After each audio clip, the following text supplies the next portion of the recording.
अस्सलाम वालेकुम। पाकिस्तान के अंदर दहशतगर्दी के जो वाक़यात हैं वो दिन ब दिन बढ़ रहे हैं और दहशतगर्दी बजाय कम होने के पाकिस्तान के अंदर फिर से सर उठा रही है। वर्ल्ड टेररिज्म इंडेक्स की जो रिपोर्ट आई है रिसेंटली 1-2 दिन पहले, उसमें पाकिस्तान को दहशतगर्द ज़दा जो कंट्रीज़ की लिस्ट है उसमें सेकंड नंबर पर जो वो दिखाया गया है। ये कोई फेक लिस्ट नहीं, ये जेन्युइन लिस्ट है। और पाकिस्तान के जो हालात बता रहे हैं वो यही हैं कि पाकिस्तान के अंदर बजाय के दहशतगर्दी के वाक़यात में कमी आने के, वो वाक़यात बढ़ रहे हैं और दिन ब दिन लोग दहशतगर्दी में अपनी जान गंवा रहे हैं। और ये इंटरनेशनली बायस बदनामी का सबब बना है कि पाकिस्तान की जो रैंक है उस लिस्ट में सेकंड पोजीशन पर है। अब देखें पाकिस्तान, यहाँ हम जो वो दावाएं तो बड़ी करते हैं कि भाई पाकिस्तान एक सेफ कंट्री है, दहशतगर्द नहीं है, लेकिन रियल फैक्ट ये है, रियलिटी यही है।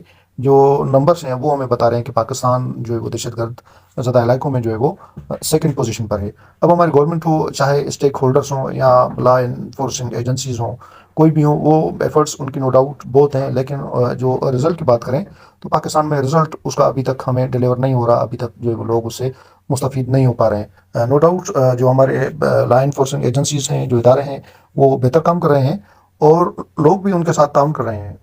लेकिन रियलिटी है कि अनफॉर्चुनेटली अभी तक पाकिस्तान के अंदर जो है वो दहशतगर्दी खत्म नहीं हो पा रही। अभी रिसेंटली कल का जो इंसिडेंट है जिस पर आज हम बात करने जा रहे हैं वो ये है कि कोयटा में ट्रेन हाईजैक हो गई है। अब देखिए, ट्रेन हाईजैक होना एक बहुत बड़ा इंसिडेंट है किसी भी कंट्री के अंदर।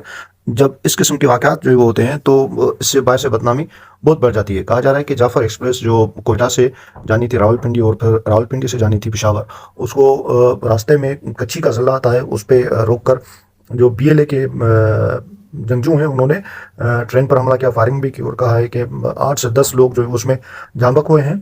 और फिर ट्रेन को रोक के उसके अंदर इन होके फैमिलीज़ को, बच्चों को सेपरेट किया है और शनाख्ती कार्ड चेक किया है। देखें, ये वही चीज़ें हैं जो पाकिस्तान में काफ़ी देर से, काफ़ी सालों से हो रही हैं। और ये जो मुसल्लह अफराद थे उनके पास रॉकेट लॉन्चर, दस्ती बम्स, क्लाशनकोव्स, वाकी टाकी और लेटेस्ट जो काइंड के वेपन्स उनके पास मौजूद थे।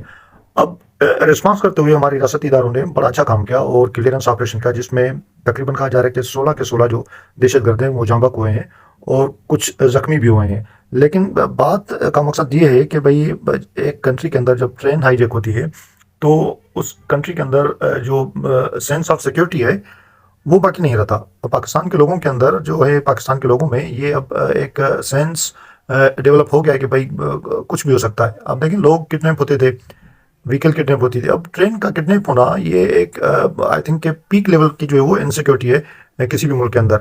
और यही रीज़न है कि पाकिस्तान का रिसेंटली नाम आया है सेकंड पोजीशन में, सेकंड नंबर पे जो दहशतगर्दी हिट एरियाज हैं उनमें। पाकिस्तान की जो आर्मी है, पाकिस्तान की जो लॉ इन्फोर्सिंग एजेंसी है, उन्होंने अच्छा काम किया, क्लियरेंस ऑपरेशन शुरू किया और फिर जो है वो क्लियर कर दिया। दहशतगर्द कुछ मारे भी गए, कुछ जो है वो जख्मी भी हुए हैं। लोगों को जो है वो, कुछ लोगों को सेफली निकाला है, कुछ लोग जो है वो उसमें जाँ बहक हुए हैं। और 16 से 20 जो दहशतगर्द हैं वो बताया जा रहा है कि उसमें ऑपरेशन में मारे गए हैं। लेकिन यहाँ पे सबसे बड़ी बात यह है कि एट प्रेजेंट पाकिस्तान की जो कंडीशन है वो इतनी खासी अच्छी नहीं है। और स्पेशली जब बात करें बलूचिस्तान की, तो बलूचिस्तान की जो लॉ एंड ऑर्डर सिचुएशन है वो फार फ्रॉम सेटिस्फैक्ट्री है। मतलब कि वो खातिर ख्वाह नहीं है, क्योंकि हर आए दिन आप देखते हैं कि कोई ना कोई इशू वहाँ पे होता है, कोई ना कोई जो है वो मसला वहाँ पे होता है। कभी BLA करती है, कभी कोई और, कभी कोई और।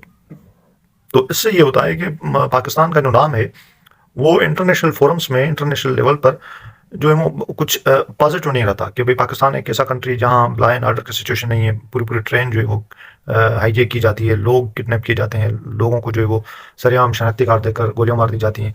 तो इस चीज़ को हमें बेहतर करना होगा, कोशिश करनी होगी कि अवाम और जो लॉ इन्फोर्सिंग इदारे हैं वो मिलकर काम करें, ताकि पाकिस्तान को इस दहशतगर्दी की जो लानत है उससे छुटकारा दिलाया जाए। और हम नहीं तो हमारी जो आने वाली नस्लें हैं, हमारे जो बच्चे हैं, हमारे जो यंग जनरेशन है, शायद उनको अल्लाह ताला वो दिन नसीब फरमाए जिस दिन वो पाकिस्तान के अंदर खुश हो, खुरम हो, खुशहाल हो और एक हंसता बसता पाकिस्तान देख सकें। इसके साथ ही मुझे दे इजाज़त, रखिए अपना ख्याल। अल्लाह हाफिज़।